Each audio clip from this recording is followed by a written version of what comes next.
11वा पाठ बघूया. आफ्रिका खंड. आफ्रिका हे क्षेत्रफळाच्या दृष्टीने जगातील दुसऱ्या क्रमांकाचे खंड आहे, हे लक्षातच राहू द्या. जगातील सर्वात मोठे सहारा वाळवंट आणि जगातील सर्वात जास्त लांबीची नाईल नदी या खंडात आहे, हे लक्षात राहू द्या. जगातील सर्वात मोठा वाळवंट कोणता? तर सहारा. जगातील सर्वात जास्त लांबीची नदी कोणती? तर नाईल. आणि हे कुठे आहे? आफ्रिका खंडामध्ये. जगातील प्राचीन संस्कृतींपैकी इजिप्शियन संस्कृतीचा विकास या खंडात झाला, हे सुद्धा लक्षात राहू द्या. स्थान, विस्तार व सीमा हे महत्त्वाचं नाही आपल्यासाठी, पण एकदा वाचून घेऊया. खंडाचे स्थान 27°12' उत्तर ते 34°40' दक्षिण अक्षरोत्तर आणि 17°10' पश्चिम ते 51°10' पूर्व रेखावृत्त यांच्या दरम्यान आहे. याची माहिती महत्त्वाची नाही आपल्याला, समोर बघूया. हिंदी महासागरातील व अटलांटिक महासागरातील आफ्रिका खंडालगतच्या बेटांचा समावेश या खंडात होतो. या खंडाचे त्यात समाविष्ट असलेल्या बेटांसह क्षेत्रफळ सुमारे 3,02,00,000 चौरस किमी आहे. विषुववृत्त तसेच मूळ रेखावृत्त या खंडातून जाते, त्यामुळे या खंडाचा विस्तार पूर्व, पश्चिम, उत्तर, दक्षिण या चारही गोलार्धात दिसून येते. हे आपल्यासाठी फार महत्त्वाचं आहे. विषुववृत्त तसेच मूळ रेखावृत्त या खंडातून जाते, त्यामुळे या खंडाचा विस्तार पूर्व, पश्चिम, उत्तर, दक्षिण या चारही गोलार्धात दिसून येतो, हे लक्षातच राहू द्या. आफ्रिका खंडाचा विस्तार चारही गोलार्धात आहे. मध्य समुद्रामुळे हे खंड युरोप खंडापासून वेगळे झाले आहे. बघा, या ठिकाणी प्रश्न बनू शकतो, कशामुळे युरोप खंडापासून आफ्रिका खंड वेगळे झाले आहे? तर भूमध्य समुद्रापासून. हा समुद्र लक्षातच राहू द्या. पूर्वेकडील सिनाई द्वीपकल्पामुळे आफ्रिका व आशिया ही खंडे जोडली गेली आहे. बघा, या ठिकाणी सिनाई द्वीपकल्प महत्त्वाचा आहे का? कारण आफ्रिका आणि आशिया जोडले गेले आहे. प्राकृतिक रचना बघूया. आफ्रिका खंडाची प्राकृतिक रचना समजण्यासाठी आकृती 1 पहा. खंडाच्या वायव्येस ॲटलास पर्वत आहे. या पर्वतातील टुपकल या शिखराची उंची 4165 मीटर आहे. या ठिकाणी तुम्हाला 2 प्रश्न लक्षात ठेवायचे आहे. ॲटलास पर्वत कोणत्या खंडात आहे? आफ्रिका खंडात. आणि टुपकल हे शिखर कोणत्या पर्वतातील आहे? ॲटलास पर्वतातील. पूर्वेला इथिओपियाचे पठार आहे. ॲटलास पर्वत व इथिओपियाचे पठार यांच्या दरम्यान विस्तीर्ण वाळवंट आहे, त्याला सहारा वाळवंट म्हणतात, हे लक्षात राहू द्या. सहारा वाळवंट कुठे आहे? ॲटलास पर्वत आणि इथिओपियाच्या पठाराच्या दरम्यान आहे. त्यात अहगर व तिबेस्ती हे ज्वालामुखी पर्वत आहे, हे सुद्धा लक्षात राहू द्या. अहगर आणि तिबेस्ती हे ज्वालामुखी पर्वत आहे. खंडाच्या मध्यभागी झेर कांगो नदीचे विशाल खोरे आहे. या खंडाचा बहुतांश भाग पठारी आहे, हे तुमच्या लक्षात येईल. त्यापैकी दक्षिणेकडे असलेल्या या पठारी प्रदेशाला दक्षिण आफ्रिकेचे पठार असे म्हणतात. या पठाराची उंची 1500 ते 2000 मीटर आहे. या खंडाच्या पूर्व भागात दक्षिणोत्तर पसरलेली सुमारे 6400 किलोमीटर लांबीची खचदरी आहे. या खचदरीत टांगानिका, मालावी ही सरोवरे निर्माण झाली आहे. आफ्रिकेत ही खचदरी इथिओपियातील पठारावरील रुडॉल्फ या सरोवरापासून सुरू होऊन मालावी सरोवरापर्यंत पसरली आहे व मोझांबिकच्या किनाऱ्यावर बेईरा इथे तिचे शेवटचे टोक आहे. व्हिक्टोरिया हे आफ्रिकेतील सर्वात मोठे सरोवर या खचदरीजवळ आहे, हे लक्षात राहू द्या. व्हिक्टोरिया हे आफ्रिकेतील सर्वात मोठे सरोवर आहे. खचदरीच्या भागास पूर्वेस किलिमांजारो व केनिया हे ज्वालामुखी पर्वत आहे. बघा, किलिमांजारो आणि केनिया हे काय आहे? ज्वालामुखी पर्वत आहे. किलिमांजारो हा ज्वालामुखी पर्वत लक्षात राहू द्या. किलिमांजारो शिखराची उंची सुमारे 5895 मीटर असून ते या खंडातील सर्वोच्च शिखर आहे, हे महत्त्वाचे आहे आपल्यासाठी. बघा, सर्वोच्च शिखर कोणतं? आफ्रिकेतील किलिमांजारो. हे शिखर विषुववृत्तावर असूनही त्याच्या उंचीमुळे नेहमी बर्फाच्छादित असते. बघा, नेहमी बर्फाच्छादित असते का? कारण उंचीमुळे. आणि विषुववृत्तावर सर्वात जास्त ऊन राहते, जास्त तापमान असते का? कारण विषुववृत्तावर वर्षभर सूर्यकिरणे लंबरू पडते, त्यामुळे तापमान जास्त असते.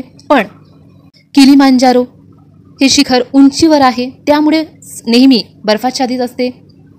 दक्षिणेस डेक्कन्सबर्ग आणि गेट कारू पर्वत आहे. हिंदी महासागरातील मादागास्कर. बघा, मादागास्कर हे कुठे आहे? हिंदी महासागरात आहे. हिंदी महासागरातील मादागास्कर, मॉरिशस, सेशेल्स इत्यादी बेटे व अटलांटिक महासागरातील साओ तोम, मलाबो इत्यादी बेटे या खंडाचा भाग आहे. या खंडाला खूप लांब सागर किनारा लाभलेला असला तरीही तो दंतूर्ण आहे, त्यामुळे येथे नैसर्गिक बंदरे कमी आहे. या खंडातून कर्कवृत्त, विषुववृत्त, मकरवृत्त ही अक्षवृत्त जात असल्यामुळे या खंडाचा बराचसा भाग उष्णकटिबंधात येतो. बघा, आफ्रिका खंडाचा बराचसा भाग उष्णकटिबंधात का येतो? कारण आफ्रिका खंडातून कर्कवृत्त, विषुववृत्त आणि मकरवृत्त ही अक्षवृत्त जाते. त्यामुळे खंडाचे सर्वसाधारण हवामान उष्ण आहे. हे खंड उत्तर आणि दक्षिण या दोन्ही गोलार्धात येत असल्यामुळे खंडाच्या उत्तर भागात ज्यावेळी उन्हाळा असतो त्यावेळी दक्षिणेकडील भागात हिवाळा असतो. या खंडाचा मोठा विस्तार आणि भौगोलिक रचनेतील विविधता यामुळे तापमान व पर्जन्यात विविधता दिसते. सहारा, कल्हारीसारख्या वाळवंटी प्रदेशात उन्हाळ्यात दिवसा तापमान 43 अंश सेल्सिअसच्या वर जाते. या प्रदेशात वार्षिक पर्जन्य फक्त 200 मिलीमीटर इतका पडतो व तो देखील अनिश्चित असतो. सवानाच्या गवताळ प्रदेशात हवामान उष्णकटिबंधीय आहे. येथे पाऊस उन्हाळ्यात पडतो व त्याचे प्रमाण 750 मिमी ते 1500 मिमी इतके असते. झैरे नदीचे खोरे विषुववृत्तीय भागात असल्यामुळे हवा उष्ण व दमट आहे. येथे सरासरी तापमान 20 अंश सेल्सिअस असते. रोज संध्याकाळी पाऊस पडतो. पर्जन्याचे प्रमाण सुमारे 1500 मिमी ते 2000 मिमी इतके असते. या ठिकाणी बघा, झैरे नदीचे खोरे येथे रोज संध्याकाळी पाऊस पडतो. हे आपल्यासाठी काही वेगळं आहे म्हणून हे लक्षात राहू द्या. पठारी व पर्वतीय भागात मात्र उंचीमुळे हवामान थंड असते. बघा, हे फार महत्त्वाचे आहे आपल्यासाठी.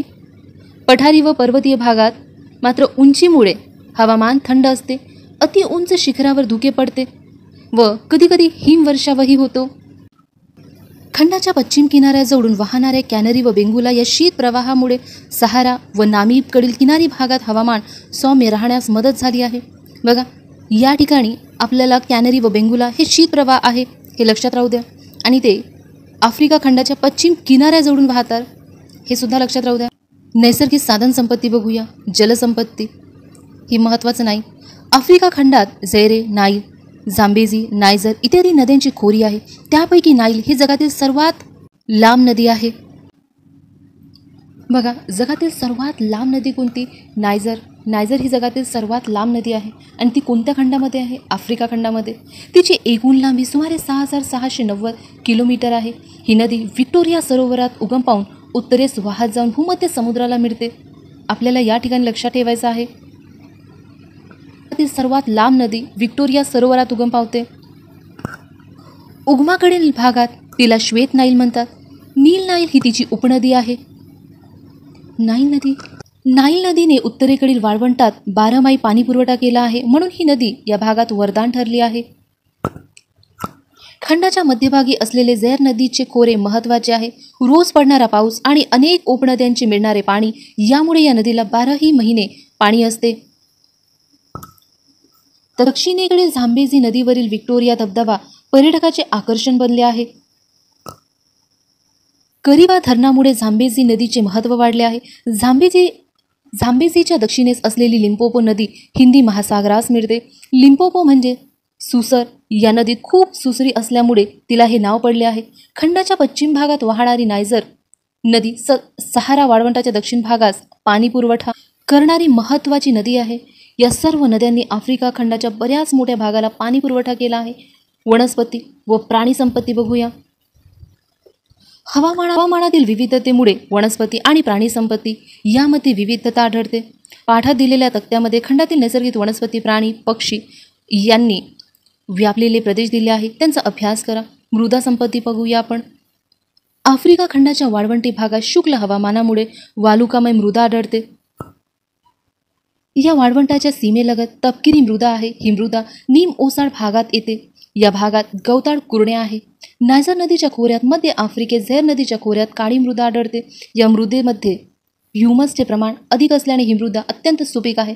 बघा, ह्युमसचे प्रमाण अधिक असल्यामुळे ही मृदा अत्यंत सुपीक आहे हे लक्षात राहू द्या. ह्युमसचे प्रमाण कसे पाहिजे मृदेत? जास्त पाहिजे. ऊस इत्यादी पिके या मृदेत मोठ्या प्रमाणावर घेतात. विषुववृत्तीय भागात लोहयुक्त तांबडी मृदा आढळते. भागात मृदा कशी आढळते तर लोहयुक्त तांबडी मृदा आढळते. खनिज संपत्ती बघूया. वेगवेगळ्या प्रकारची खनिजे आफ्रिकेत भरपूर प्रमाणात मिळते. दक्षिणेकडील भागात विविध खनिजांचे साठे आढळतात. जगातील सुमारे 75% सोने या खंडात सापडते. बघा, हे लक्षात राहू द्या. जगातील 75% सोने आफ्रिका खंडात मिळते. खंडात विटवॉटरसरेन येथे सोन्याच्या खाणी आहे. खाणीतून हिरे काढण्यात या खंडाचा जगात प्रथम क्रमांक आहे. बघा इथे काय म्हणतात, खाणीतून हिरे काढण्यात या खंडाचा जगात प्रथम क्रमांक आहे. लक्षात राहू द्या. किंबर्ले येथे हिऱ्याच्या खाणी आहे. गोमध्ये तांबे, घानामध्ये मॅग्नीज, झांबियात कोबाल्ट मोठ्या प्रमाणावर मिळते. या नैसर्गिक साधन संपत्तीचा उपयोग मानवाने उद्योग व व्यापारासाठी केला आहे. खंडातील वनसंपत्ती व प्राणी संपत्ती दिली आहे. बघा वनांचे प्रकार बघायचे आहे. वनस्पती, प्राणी, पक्षी व कीटक दिला आहे आणि त्यांचा प्रदेश दिला आहे. विषुववृत्तीय सदाहरित वन यामध्ये कोणते वनस्पती राहते? मोहगनी, रोजवूड, आयन वूड, आफ्रारा, तेलातूड. आपल्याला हा रोजवूड लक्षात राहू द्या, वेगळं नाव आहे. बघा मिश्र व शुक्ल देश लक्षात ठेवा. यामध्ये हत्ती गवत मिळते आणि एक फ्लेमिंगो लक्षात राहू द्या.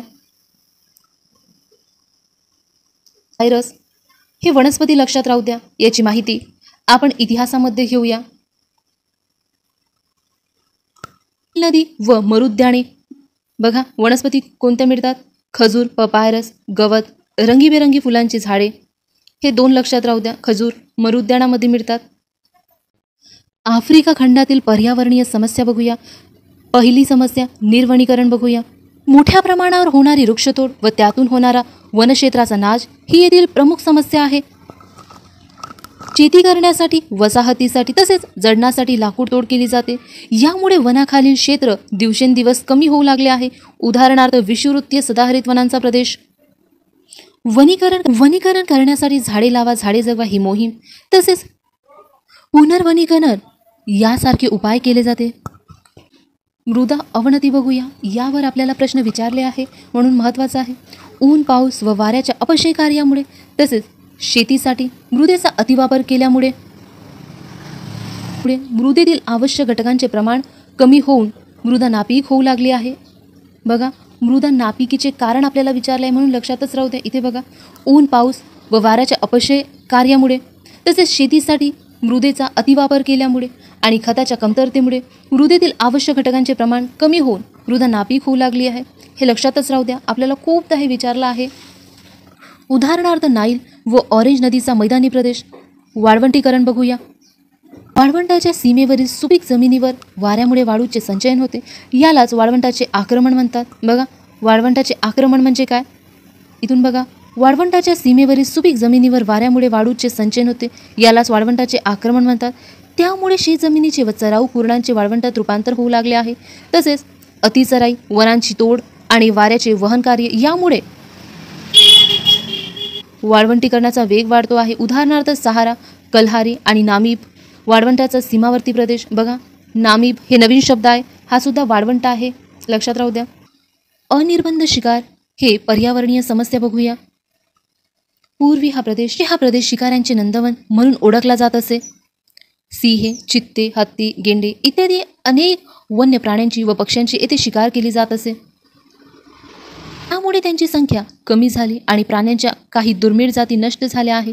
यावर उपाय म्हणून या खंडातील विविध देशांमध्ये अनेक ठिकाणी अभयारण्य निर्माण केली आहे. म्हणून आज या खंडातील वन्य प्राणी व वनस्पती विविधता हे पर्यटकांचे आकर्षण झाले आहे. उदाहरणार्थ व्हिक्टोरिया, टांगानिका व मालावी सरोवर तसेच मसाई स्टेपचा प्रदूषण बघूया. खाणीच्या भागात स्फोटांमुळे धुलीकणाचा हवेत होणारा समावेश हानिकारक आहे. शहरी व औद्योगिक भागात हे प्रदूषण जास्त जाणवते. या भागात वाहनातून बाहेर पडणाऱ्या कार्बन मोनॉक्साईड आणि कारखान्यामधील धुरामुळे हवेचे प्रदूषण वाढत आहे. बघा आपल्याला हे महत्त्वाचं आहे. वाहनातून बाहेर पडणारा कार्बन मोनॉक्साईड वाहनातून बाहेर पडतो हे लक्षात राहू द्या. उदाहरणार्थ नाईल नदीच्या मुखाजवळील व दक्षिण आफ्रिकेचा किनारी भाग. निसर्गातील विविध प्रकारची साधनसंपत्ती मानवाने उपयोगी ठरते. मानवाला उपयोगी ठरते, पण तिचा उपयोग करताना मानवाने सावध राहिले पाहिजे. पर्यावरणीय समस्या निर्माण होऊ नयेत याची काळजी घेतली पाहिजे. वरील पर्यावरणीय समस्यांवर मात केली तर नैसर्गिक साधनसंपत्तीचा तसेच पशुपक्ष्यांनी आणि विविध वनस्पतींनी समृद्ध असलेल्या या खंडाचा योग्य प्रकारे विकास होईल. या ठिकाणी हा पाठ संपतो. आपण यावरच्या रिकाम्या जागा बघूया. आफ्रिका खंडाच्या उत्तरेस रिकामी जागा समुद्र आहे. कोणता समुद्र आहे? भूमध्य समुद्र. रिकामी जागा नदीला सुसरीची नदी म्हणतात. कोणत्या नदीला सुसरीची नदी म्हणतात? हत्ती गवत रिकामी जागा या प्रदेशात आढळते. कोणत्या प्रदेशात? सवाना. रिकामी जागा येथे हिऱ्याच्या खाणी आहे. किंबर्ले येथे. हे लक्षात राहू द्या, महत्त्वाचं आहे. आपण जोड्या लावा बघूया. सोन्याची खाण, ज्वालामुखी पर्वत आणि वाळवंट काय आहे? आपण बघितलं होतं, हे एक ज्वालामुखी पर्वत आहे. सहारा काय? वाळवंट आहे. सोन्याच्या खाणी इथे प्रश्न बघूया. बघा इथे आफ्रिकेतील सर्वात मोठे सरोवर कोणते? कारणे त्या बघूया. आफ्रिकेत शहरी भागात हवा प्रदूषण वाढले आहे. हा महत्त्वाचा आहे प्रश्न. याचं कारण लक्षात राहू द्या. आफ्रिकेत अनेक अभयारण्य आहे. याचं सुद्धा कारण राहू द्या. झेरे नदीला 12ही महिने पाणी असते. हे महत्त्वाचं आहे आपल्याला. आफ्रिकेतील वाळवंटाच्या सीमेलगतची मृदा नापीक होऊ लागली आहे. हे फार महत्त्वाचं आहे आपल्यासाठी. लक्षात राहू द्या हे चारही प्रश्न. आफ्रिकेतील निर्वनीकरण व मृदा अवनती या समस्येची माहिती लिहा. आपल्याला महत्त्वाचं आहे. इथे बघा टुपकल शिखर, हे लक्षात राहू द्या. कलहरी वाळवंट आफ्रिकेतील आहे. ॲटलास पर्वत, सरोवर आणि नाईल नदी. हे असेच तुम्ही पॉईंट लिहून ठेवा. जेव्हा तुम्हाला लक्ष जाईल त्या पॉईंट्सवर तुम्हाला लगेच लक्षात राहील, कारण की हे महत्त्वाचं आहे. आफ्रिकेतील आहे हे लक्षात राहील. हा प्रश्न महत्त्वाचा आहे. आफ्रिका खंडातील सर्वात जास्त लांबीची नदी कोणती? आपलं उत्तर आहे नाईल नदी. लक्षात राहू द्या. या ठिकाणी हा पाठ संपतो. आजची माहिती तुम्हाला आवडली असेल तर व्हिडिओला लाईक करा आणि चॅनलवर नवीन असाल तर सबस्क्राईब करा, म्हणजेच तुम्हाला येणाऱ्या व्हिडिओची नोटिफिकेशन लगेच मिळेल. थँक्यू.